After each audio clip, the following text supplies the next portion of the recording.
para presentar nuestra próxima conferenciante, vamos a darle la bienvenida a una persona que conocí hace aproximadamente un año, comenzando en Nutriendo Puerto Rico. La conocí en Washington, D.C., y yo creo que se ha convertido en una de mis asesoras principales y ella no lo sabe. La doctora Maribel Campos, excelente investigadora, catedrática en el recinto, así que muchísimas gracias por estar con nosotros, doctora. Muchas gracias, Ángela, y a Nutriendo, ¿verdad?, por la oportunidad de estar con ustedes en la mañana de hoy.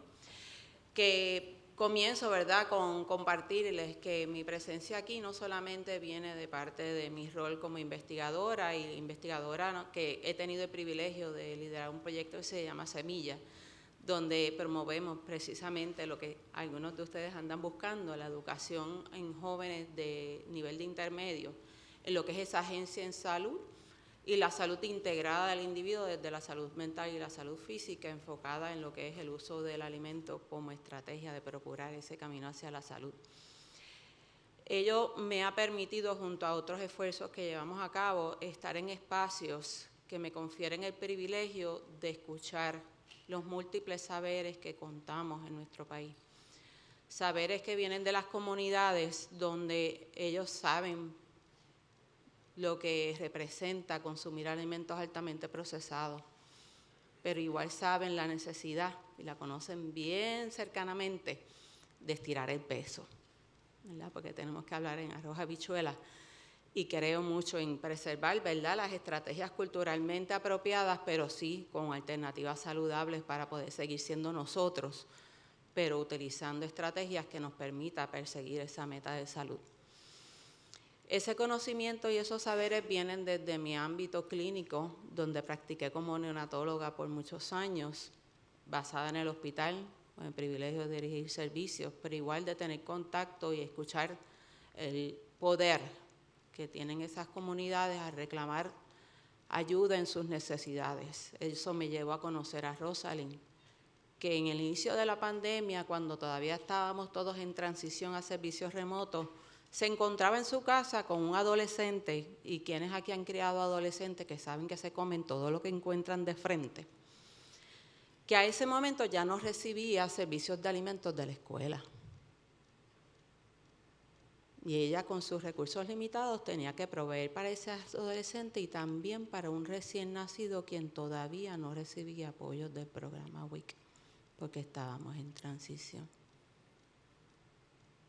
Así que al escuchar esa voz que por los medios usuales se hace escuchar,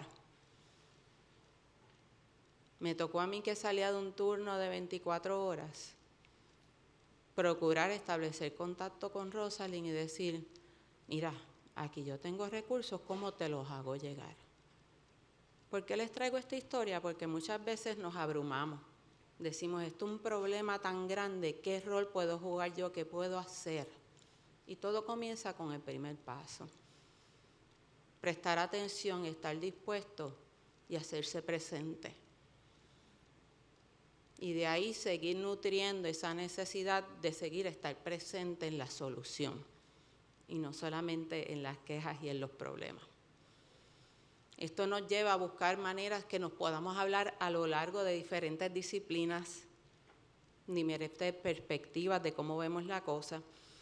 Y por ello me place mucho el tener el honor de presentarle a la colega que va a estar ahora compartiendo de todos los saberes y recursos que ella a lo largo de su carrera ha acumulado.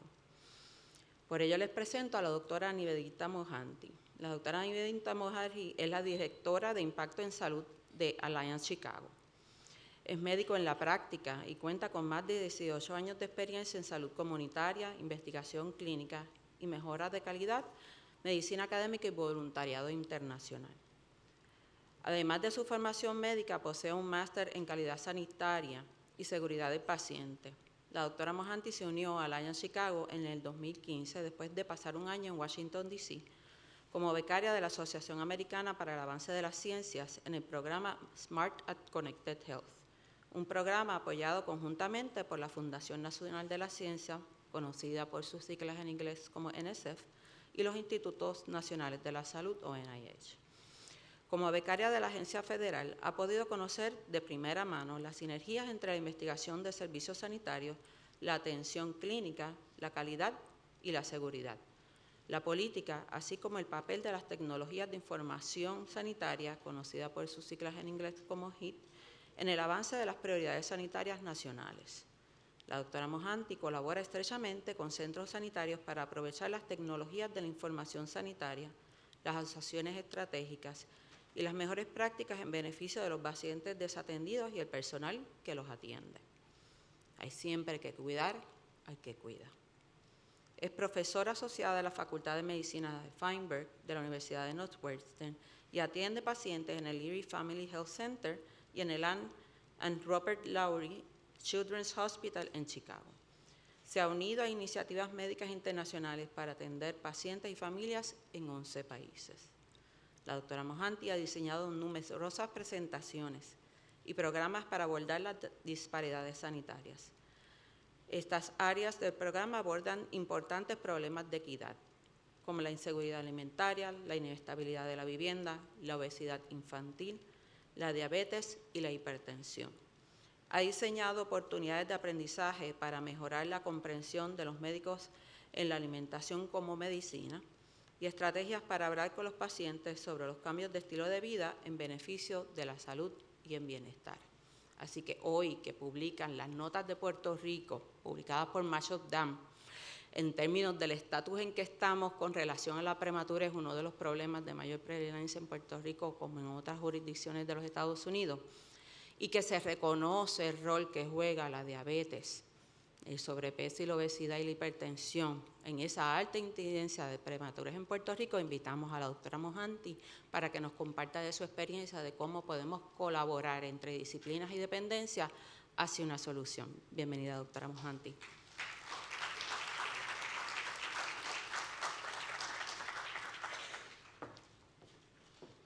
Muchas gracias, doctora.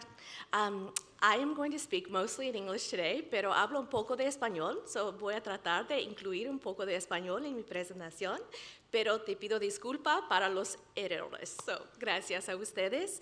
And I want to start off by really thanking Grupo Navis and Nutriendo Puerto Rico, because to put on an event like this takes a tremendous amount of vision, and it also takes a tremendous amount of heart. And I know this is a huge undertaking, so I really want to start off by really thanking and congratulating the organization for doing this. So maybe you'll join me with a little bit of applause for them. So to start off, we'll go through some objectives today. We'll talk a little bit about the challenges and impact of food insecurity on health. We'll talk about the evidence on diet-related conditions that impact health. And together, I hope that we'll identify some opportunities to collaborate around solutions. But before we start, I'm going to give you a little bit of background about me. I was born and raised for a part of my life in India, and consequently, I have a situation of mistaken identity where people often confuse me for TV Indian doctors. So this is Parmindra Nagra from the show ER, for if any of you remember that show. Mindy Kaling, the other mistaken identity from the Mindy Project. But my favorite one of all is one that came from my patient. The patient's mom came to clinic and she said, "Dr. Mohanty, I was in the kitchen and my son started screaming that Dr. Mohanty's on TV." So she ran to the living room, and guess what she saw? An animated Indian doctor. So this is the Indian doctor from the cartoon Daniel Tiger. So just when I was about to tell people, hey, not all Indian people look the same, I just decided to lean into it after this one. So I also want to talk a little bit about community health centers. How many of you are familiar with the model of community health centers or federally qualified health centers? Can you raise your hands? Oh, yay, wonderful. So for those who aren't, I'm really excited to talk about it. So these health centers were actually created with bipartisan support. one of the rare events in the world where both parties come together to support an idea.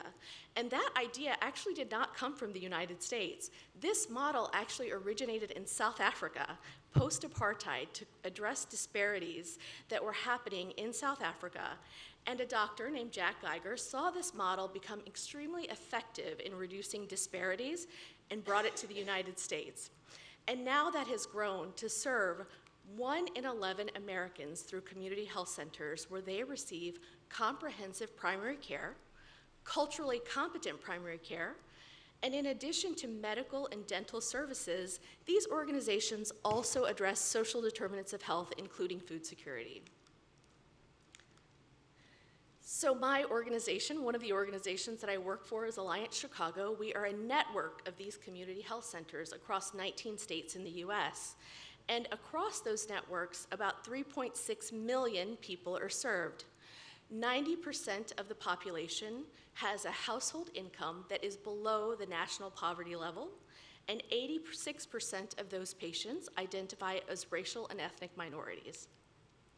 And the services that we provide are healthcare collaboration. So we work with doctors, nurses, healthcare workers, community health workers, social workers to advance community health. We work around a health information technology, so thinking about how technology can actually advance our goal together. And then finally, health research and education. So today I'm going to touch on 3 major societal issues that surround food. Hunger, which we've talked about a bit, the diet-related health conditions. Are you all able to hear me okay? Can you hear me okay? Perfect. And then a bit about the environment. So when we think about the landscape of the convergence of all of these conditions, we have to take a bit of a comprehensive, holistic approach. When we talk about all the ways that these systems relate, I am a healthcare provider, but with full humility, I understand that what I do within the walls of my clinic is only 20% of what is going to influence a person's health. The other 80% are things that all of us in this room will work together on to make better. That includes socioeconomic factors, the living conditions of people, and also their behaviors. So healthcare, the actual hospital, clinic-based work, its impact is small when we think of all of the other issues that we need to address together to make people healthy. And we also have to think about what this looks like across the world. So the World Bank just issued new statistics that there is an increase worldwide in acute food insecurity. So I'm going to ask for some audience participation here. I'm going to ask for you all to maybe yell out one reason that you think this is the case in 2023. Who wants to be first to answer? Poverty, okay, great answer. Other reasons why this is high in 2023. Rising, yes, please. I'm sorry? Inflation, is that what I heard? Wonderful, great answer. Other reasons why in 2023, yes? Climate change, excellent. So you guys can come up here and do my lecture. I'm gonna go out to lunch. You guys are great, that's fantastic. So one of the major reasons is climate change and natural disasters. So 2023, we're seeing way more of those around the world. We're still seeing effects from the pandemic. Some communities worldwide have not recovered from the deleterious economic impact of the pandemic. We're also seeing more global conflict. We know that from everything that we're hearing in the news now, but more global conflict is displacing more people are experiencing hunger and displacement. And then finally, the cost of food worldwide increasing through inflation. So we're in a bit of an impasse here because there's a lot of confusing information on top of all of these factors that we talked about. So I love this little transition from Time magazine about where we were in food science and all the conflicting information. Before cholesterol and fat was the bad guy, then it became the good guy. And now there's a plethora of fad diets going around. So if you are the average consumer, the average patient, what do you grab onto? So we really like to think about this very clear definition of nutritional security. So thinking about food security, thinking about diet quality, and the very, very, very important issue of equity. I won't go through all of these, the ranges of food security, because I think we've covered that on a lot of topics, but I really want you all to focus on this very important quote, because I think it says a lot about how food security impacts health. So it's not just about the deprivation, it's about the anxiety and psychological toll that deprivation brings with it as well. And when we see that, there are all things that factor into that in the way our brain functions.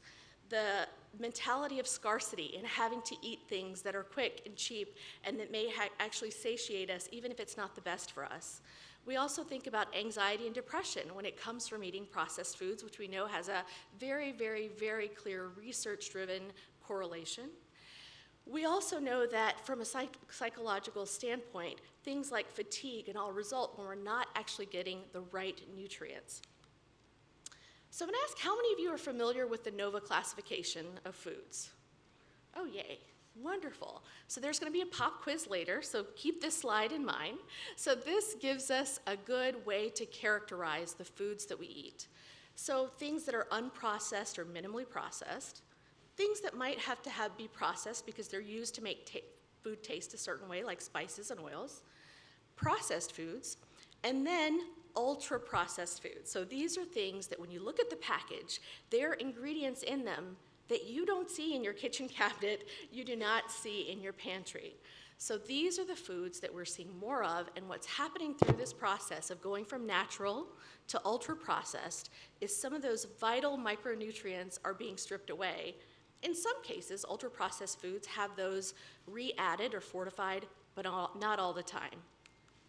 So here is our pop quiz. So let's go back just for a second so you remember the categories. Then I'm going to just ask you all, again for audience participation, just yell out which one these foods fall into. Excellent. Perfect. A+. All right. Minimally processed. I hear people say minimally processed. That's right. So it's cut off the kernel, so it can be packaged. It can be freezer stable. That's right. How about this? It's processed. It's processed. It still retains a good bit of its nutrition, but it is processed. It's used, it has ingredients in it to make it shelf stable. And then what about this one? It's ultra-processed. So if we're going down the continuum, there is no judgment. All of us probably have these at one point in our day, maybe in our week. But we do have to be cognizant of the fact that when we're dealing with poverty or insecurity, some of these things are purchased because they're easy to fill up on. They are genetically engineered to be palatable with things that work on our palate that we know scientifically. Salt, sweet, those things are things we naturally gravitate to for satiety. And so just to be aware that these are the things that our patients and our communities are confronted with when making choices.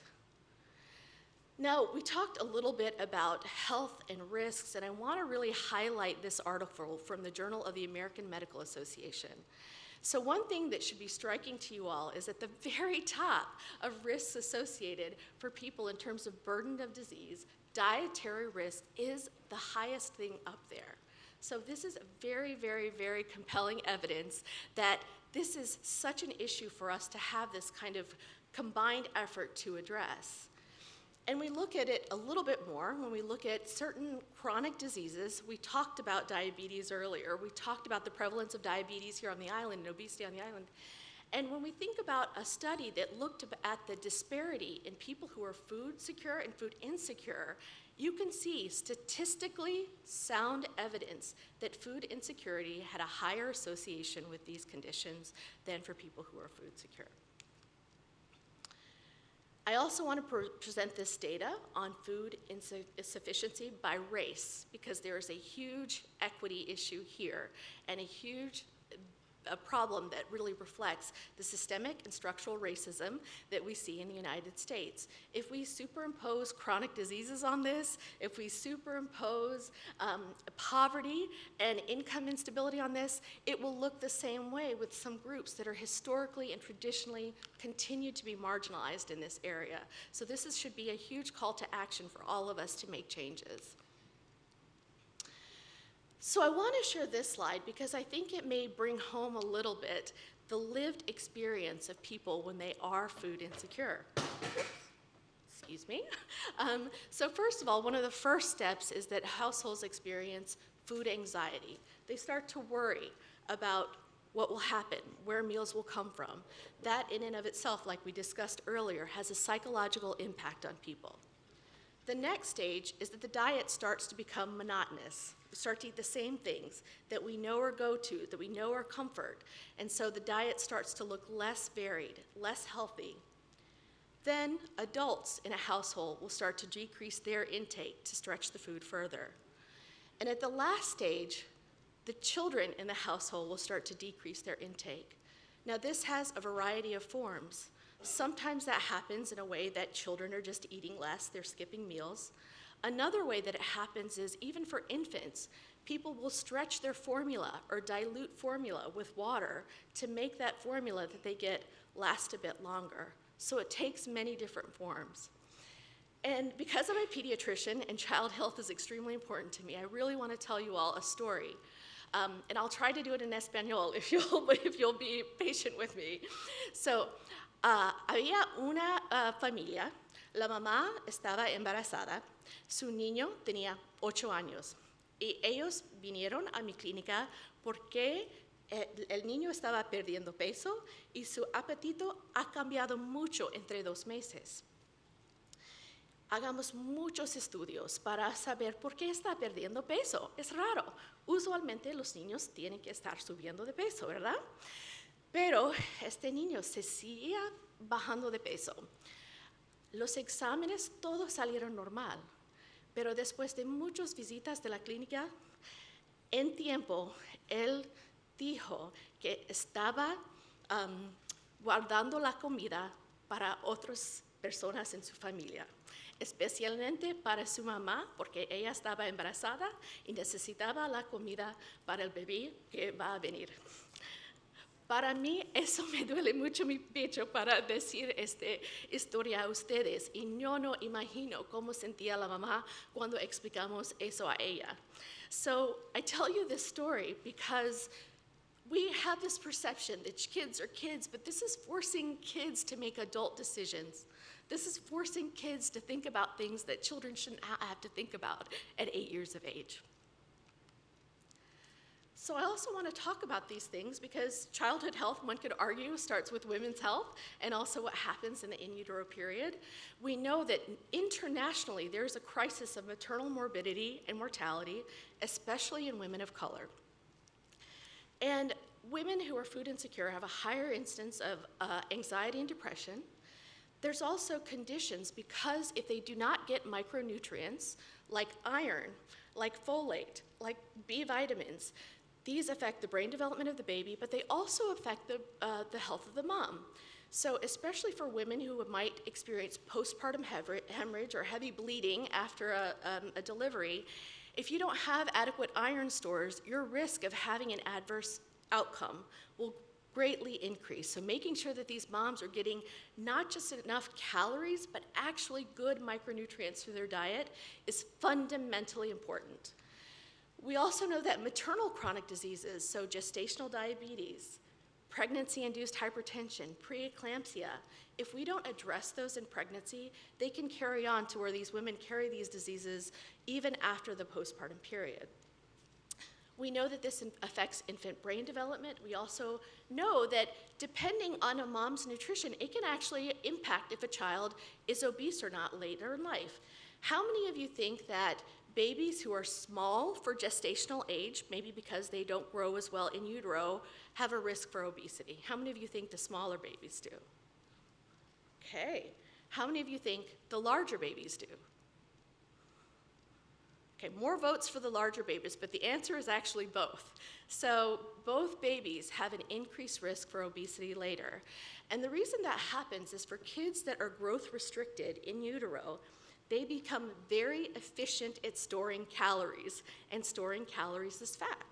It's a survival technique, evolutionary, that we see manifesting in these infants. And then they start to amass calories and weight as they're doing catch-up growth later on through life, and they have a higher trajectory of obesity. So, another question for you all, because we've talked a lot about how can we change behaviors, how can we start to think of things differently as kids are growing and as adults as well. So I'm going to pose a question to you all. How many of you think that you need to try a new food at least 5 times before you like it? How many of you think it's more like 10 times? How many of you think it's more than 15 times?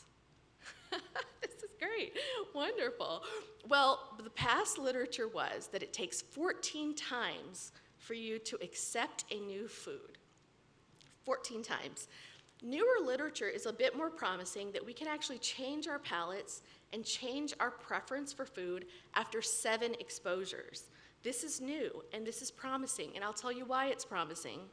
If you're a food insecure family and you have a fixed income to spend on food, that is integrally related to waste. If you think that your kids, your husband, your partner is going to reject a food, are you going to try 14 times with your fixed income? No. And so we really have to consider that, and we have to make it easy for people to try new foods in new ways, but in a way that is accessible to them. And in a way that your kids actually eat the food instead of wearing it, and admittedly, it took me about 25 tries before I liked radish, but I like it now. All right, so we talked about this, so I'll go through these quickly. There's a lot of federal programs that do support nutrition for kids. But I want to say, especially when we're looking at facts here, like I really love the AAP, but when we're talking about 1 in 7 in kids with childhood insecurity, I think this is a grossly underestimated number. It is much higher than that, and I'll talk a little bit about why some of our data is not that great about food insecurity in kids. So the American Academy of Pediatrics recommends that everybody universally get screened for food insecurity. But we did a study, we did some research across about 40,000 patients in our network, and we found that only 38% of them were actually being screened. 60% were not being screened, and only 2% of them were screening positive, meaning that they were identifying risk. That is grotesquely low. And so we went to the patients and we asked, in a more private, more detailed manner, and we got a lot of interesting answers for why people did not report their food security issues. Number 1, people were fearful about having their kids taken away from them if they disclosed that they did not have enough income and not enough household food. Number 2, people did not feel comfortable talking about this with certain strangers. This is a very difficult and challenging conversation for some people to disclose their financial hardships. So I want to say we have to go further. We can't just screen and ask questions in a robotic way or a different way. We have to start to be more thoughtful about how we're asking these questions about food insecurity if we're really going to get authentic answers. And this is some research I wanted to show you that we also did in our network, looking at kids and obesity over a 3-year period. So what is an observation you all make about the purple bar? I'd love to hear from you all, another audience participation opportunity.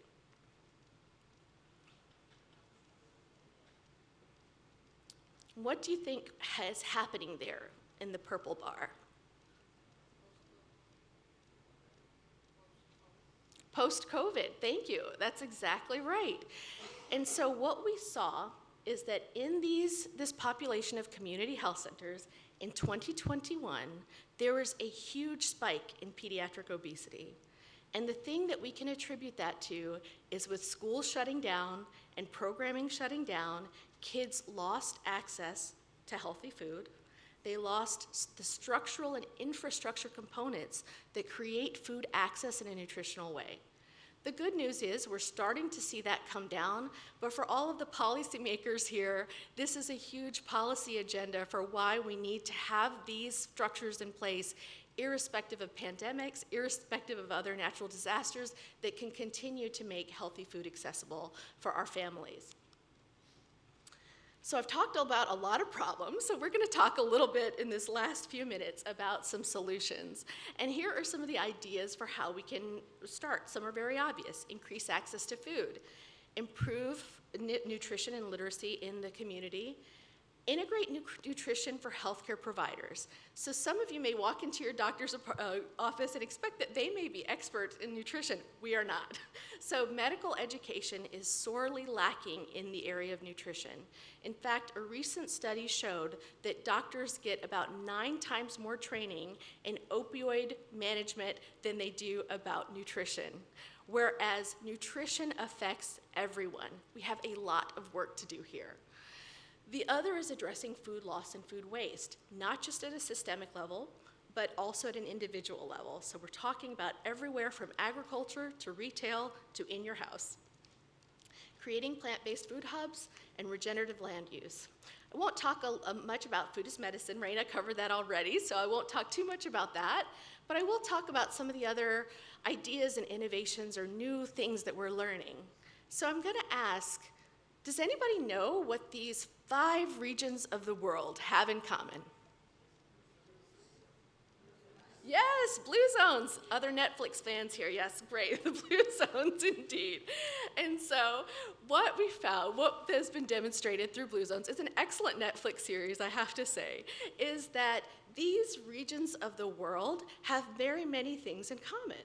They move naturally, so they're not going to the gym to exercise. They have some joyful movement. They garden, they walk, they do things in accordance to their worldview. They eat wisely. Lots of plant-based diets came up in this analysis. And these are not all wealthy communities. These are communities that live with the resources they have available to them on islands, on different areas of the world, and they've made their community resources into assets. And they also talk about things like an outlook in life and connectivity, and so all of these things being valuable. I hope that at 50 I can dance with a bottle on my head, but that's likely not going to happen, but she's doing it at 100. So these pockets of the world have a high density of people who live to 100 and are relatively disease-free when we think about the rest of the world, which is remarkable. We have a lot to learn from them.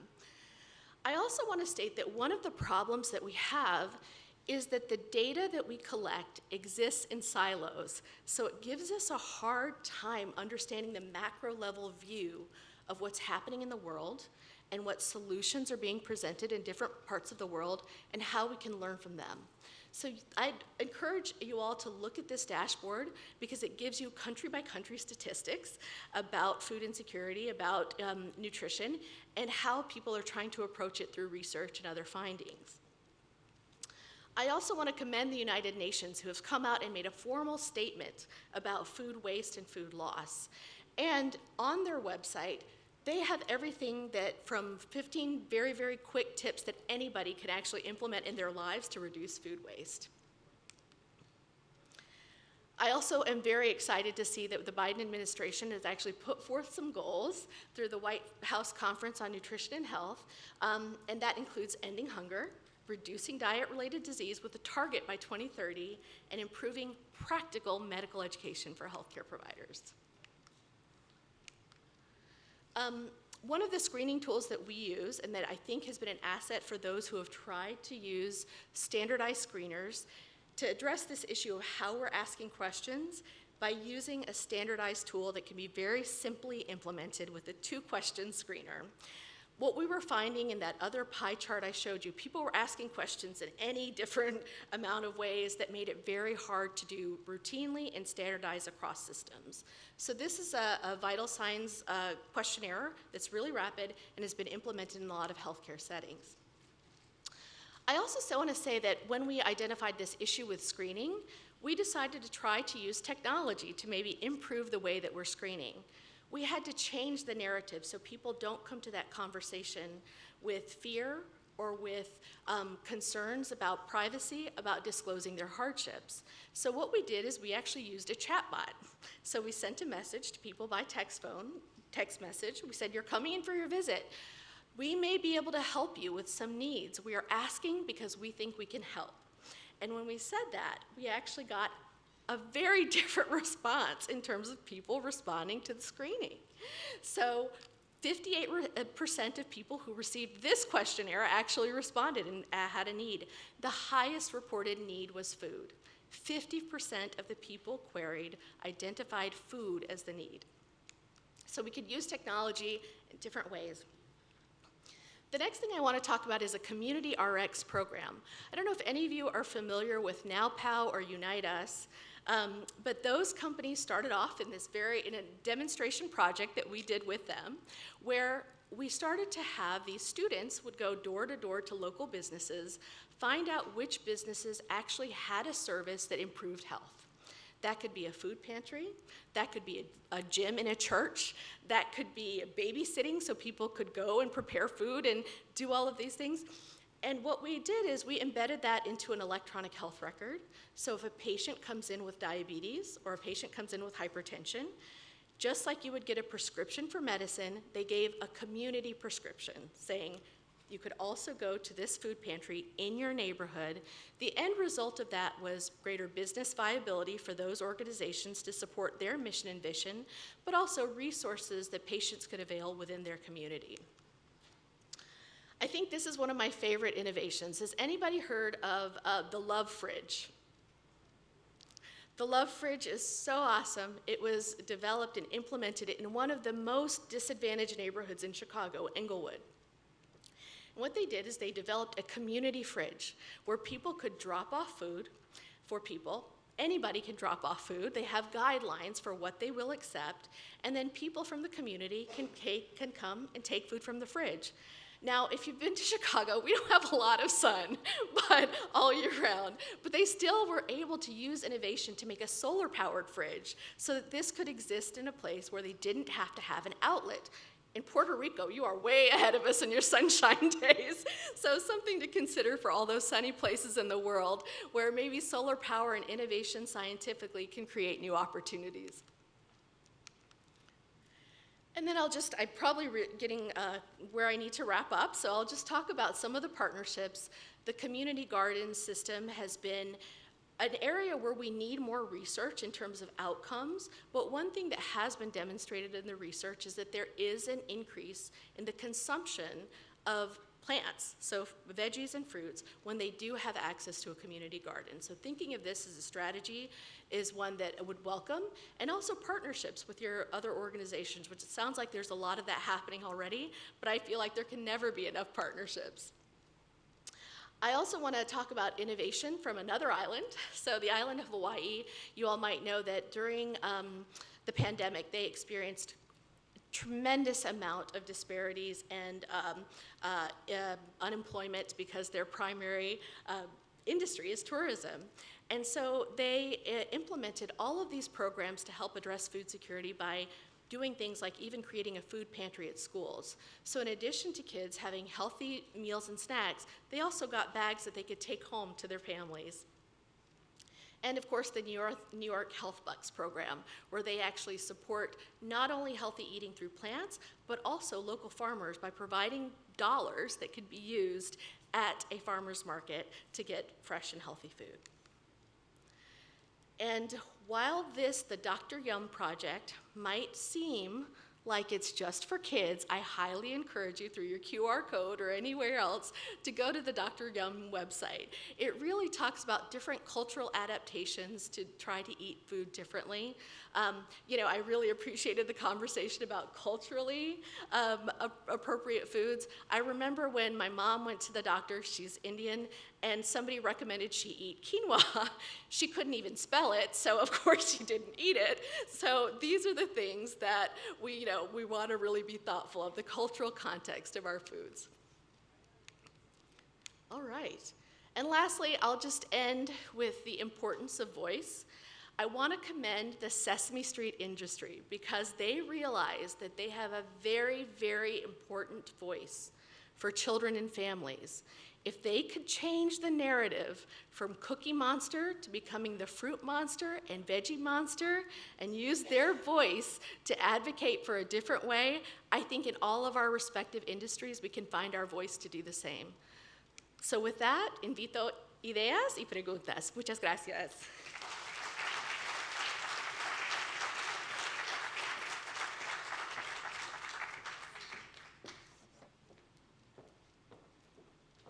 Mohanty, for your very broad presentation. Everybody can hear me okay? Okay. And I did share that the grade had come out. What I didn't say that Puerto Rico got an F.